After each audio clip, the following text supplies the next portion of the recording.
না আমার আমি পড়বো নিশ্চয়ই সময় হলে। আমি পড়িনি, আমি গান শুনছিলাম। ये मेरा प्रेम पत्र पढ़कर कि तुम नाराज ना होना, कि तुम मेरे जिंदगी हो, कि तुम मेरे बंदेगी हो। না আমি দলের অভ্যন্তরীণ কোনো বিষয় সম্পর্কে কোনো বক্তব্য আমি রাখছি না, এবং এই সংক্রান্ত বিষয়ে যারা যা দিয়েছেন তারাই বলতে পারবেন। এ ব্যাপারে আমার কোথাও কোনো বক্তব্য নেই। আমি তৃণমূল কংগ্রেসের একজন কর্মী। আমি তৃণমূল কংগ্রেসে ছিলাম, আছি এবং থাকব।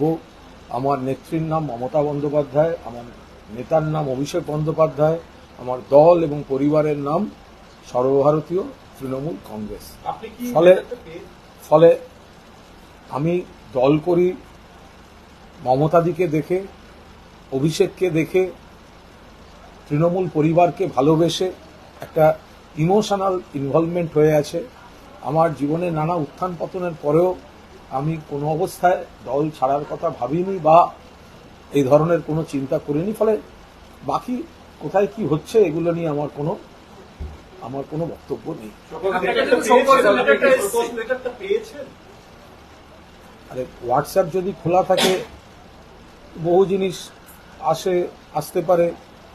এখন আমি কোনো অস্বীকার কিছুই করছি না।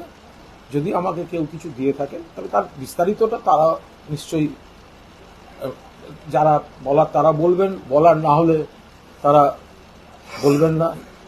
আমি দলের যদি কোনো কমিউনিকেশনের কোনো ব্যাপার থাকে, অভ্যন্তরীণ কমিউনিকেশন, সেটা নিয়ে আমি কোনো বক্তব্য আমার কিছু নেই। আপনি পড়েননি সুপার সেক্রেটারিটা আপনি পড়েননি?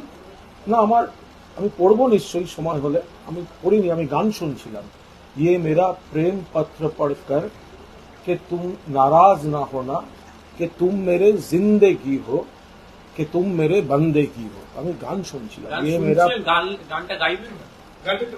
ये मेरा प्रेम पत्र पढ़कर कि तुम नाराज ना होना, कि तुम मेरे जिंदगी हो, कि तुम मेरे बंदेगी हो, कि मेरा प्रेम पत्र पढ़कर। আমি গান শুনছিলাম। আমি বাকি কোনো টেনশনের বিষয় নিয়ে আমি মাথা ঘামাইনি। আর আমি দলের কোনো চিঠি বা কিছুর কোনো বিষয়ে আমি কোনো কথা বলবো না।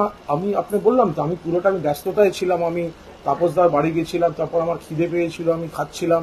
ফলে আমার সব অনেক হোয়াটসঅ্যাপ জমে আছে। আমি দেখেছি কি এসছে, কিন্তু আমার পড়া হয়নি। আমি গাড়িতে ছিলাম, গান শুনছিলাম। ये मेरा प्रेम पत्र पढ़कर कि तुम नाराज ना होना, कि तुम मेरे जिंदगी हो, कि तुम मेरे बंदेगी हो। আরে ভাই, আমার হোয়াটসঅ্যাপ এতগুলো হোয়াটসঅ্যাপ এসছে, অনেক নানা দরকারি নানা জিনিস এসছে। তো আমি তার মধ্যে আমি নিশ্চয়ই একটু এক জায়গায় হলে আমি করবো। আমার পুরনো বান্ধবী অনেকদিন বাদে টিভিতে বোধহয় আমায় দেখেছে, সেও দেখলাম একটা হোয়াটসঅ্যাপ পাঠিয়েছে। না, আমি অনেকগুলো জমে আছে। তুমি দেখো, আমার এখানে প্রায় 999+ হোয়াটসঅ্যাপ ঢুকে আছে। তার মধ্যে আমি জানি কোন একটা নাম্বার থেকে কিছু এসছে, কিন্তু আমি এখন পড়িনি, আমি গান শুনছিলাম। আপনাকে সুপাস করছে, আপনার পদত্যাগ গৃহীত হচ্ছে, তাহলে কি দল আপনাকে প্রয়োজন মনে করছে না? দেখুন, আমি দলের একজন কর্মী, আমি দলের একজন সমর্থক। আমার নেত্রী মমতা বন্দ্যোপাধ্যায়, আমার নেতা অভিষেক বন্দ্যোপাধ্যায়। আমি এত বড় একটা তৃণমূলের পরিবার, পাহাড় থেকে সাগর, অন্য রাজ্যেও তৃণমূল কংগ্রেস একটা ঐতিহাসিক ব্রিগেড করতে চলেছে। এরপরে বিপুল সাফল্য পাবে লোকসভা নির্বাচনে। ফলে আমি একজন কর্মী হিসেবে অত্যন্ত ভালো আছি এবং আমি আরাম আছি। এই গান টান শুনছি, অমুক তমুক বলছি তো। আমি সকালে তাপস রায়ের বাড়ি গেছিলাম। আপনাদের মাধ্যমে আমি তাপসদার কাছে আর একটা অনুরোধও রাখতে চাই যে শ্রদ্ধেয় তাপসদা আমার দাদার মতো, তাপসদা আমার নেতা। আমি একজন কর্মী শুধু নয়, আমরা একটা দাদা ভাই সম্পর্ক। কলেজের তাপসদা আমার সিনিয়র। তো এখন সেখানে আমার বক্তব্য, তাপসদা যদি কোনো কারণে ইস্তফা দিয়ে থাকে, দল ছাড়ার কথা বলে থাকে, তাহলেও আমি তাপসদাকে অনুরোধ করব যে যদি কোনো যন্ত্রণা থাকে, যদি কোনো বক্তব্য থাকে, তাহলে তাপসদা আপাতত একটু বিশ্রামে থাক। দয়া করে তাপসদা যাতে অন্য কোনো দলে যোগদান না করে। যখন একটা সিদ্ধান্ত নিয়ে ফেলেছে, কোনো চিঠি দিয়ে ফেলেছে, আমি তো তাকে বলতে পারি না দাদা ফিরিয়ে নাও। সকালে ব্রাত্য বসু ছিল আমার বন্ধু, তাপস রায়ের সঙ্গে আমি ব্রাত্য কথা বলেছি, আমরা চেষ্টা করেছি, আমরা অনুরোধ করেছি, কিন্তু সিদ্ধান্ত পুনর্বিবেচনা সেগুলো নিয়ে আমরা বলতে চাই না। সেটা আমি কেন বলবো, আমাদের দলের মুখপাত্ররা বিষয়ে বলবেন, আমি বলার কেউ নই।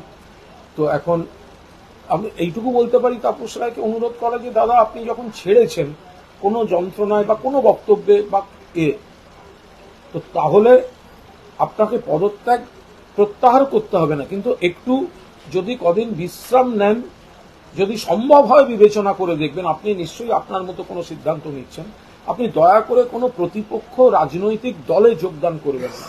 ধরুন আমি যে তৃণমূল করছি, আমার কি কোনো অভিমান নেই, আমার কি কোনো বক্তব্য নেই, কিন্তু যখন দল এটা দিনের শেষে, যতই গণতান্ত্রিক দল হোক, দিনের শেষে এটা একটাই বক্তব্য যে নেত্রীর নাম মমতা ব্যানার্জি, নেতার নাম অভিষেক বন্দ্যোপাধ্যায়, দলটার নাম তৃণমূল কংগ্রেস।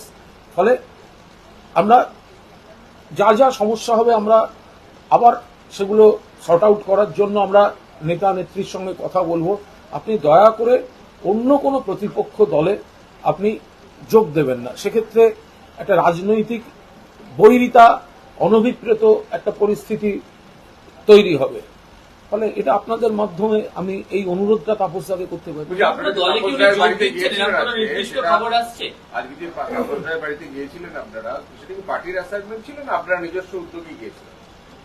এবং এটা খুব, এই ব্যাপারটা আমি কোনো বলবো না, আমি শুধু এইটুকু বলতে পারি যে আমি একজন কর্মী হিসেবে গিয়েছিলাম এবং আমি গিয়ে দেখলাম সেখানে ব্রাত্য বসু রয়েছেন। ফলে আমরা দুজনে, আর তাপসদার বাড়িতে তো আমি যাই, তাপসদার সঙ্গে আমার শুধু নেতা কর্মীর সম্পর্ক না, একটা দাদা ভাইয়ের সম্পর্ক। আমার পাড়া দিয়ে আসতে গেলে তাপস রায় খোঁজ নিয়ে নেয় আমি আছি কিনা, আমাকে চায়ের দোকানে বা ক্লাবে বসে থাকতে দেখলে তাপসদা বসে গিয়ে আড্ডা মারেন। আমি তাপসদার বাড়িতে সকালে যাই, বৌদি আমি খাওয়া দাওয়া করি। এখন তাপসদা চলে গেলে সেটা তো একটা ব্যক্তিগতভাবে একটা ফাঁকা হবে, আমরা একসঙ্গে রাজনীতি করতাম ইত্যাদি।